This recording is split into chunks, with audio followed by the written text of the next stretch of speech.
आइए भक्तों, मैं आपका जाना पहचाना विनोद गांव बादरी से आपको लेके चल रहे हैं। आपको ये दर्शाएंगे परमात्मा कहाँ से कहाँ पहुंचा देता है और कहाँ से कहाँ रोक देता है। बादशाह अकबर की कचहरी लग रही है।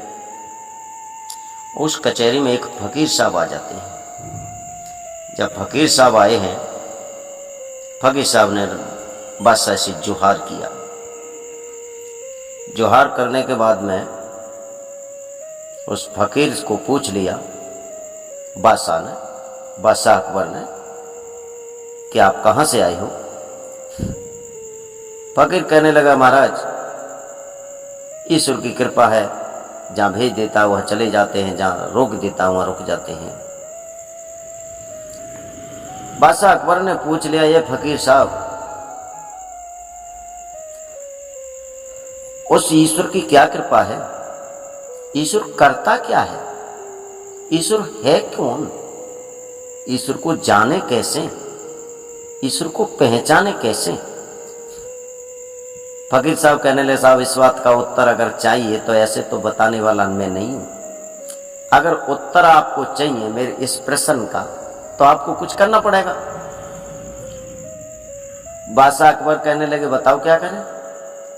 तो कहने लगे, तुम एक काम करो, कुछ नहीं, ये इस गद्दी पर आप बैठे हैं ना, इस गद्दी से नीचे उतर के आओ और उस गद्दी पर 5 मिनट के लिए मुझे बैठा दो। बादशाह अकबर अपने मंत्री की तरफ देखते हुए कहने लगे, गद्दी मांगता है फकीर? मंत्री कहने लगा, तुम्हें प्रश्न का उत्तर चाहिए तो 5 मिनट को दे दो, क्या बिगड़ जाएगा। नीचे बादशाह उतर के आए। उन्होंने कहा, लो भाई बैठ जाओ। अब वो फकीर बैठ गया बादशाह की उस राजगद्दी पे और बादशाह नीचे खड़ा है। अब बादशाह कहने लगा, बताइए फकीर साहब, परमात्मा का काम क्या है? परमात्मा करता क्या है? परमात्मा है कौन? परमात्मा रहता कहाँ है? तो आपको लोगों तक पहुंचा रहा हूं भक्तों। उस फकीर और बादशाह अकबर के मध्य की बातें।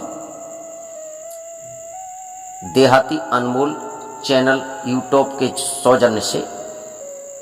तो जब नीचे उतर के आए, फिर फकीर से कहा, अब बताइए ईश्वर का काम क्या है? तुम्हारा परमात्मा रहता कहाँ है? परमात्मा करता क्या है?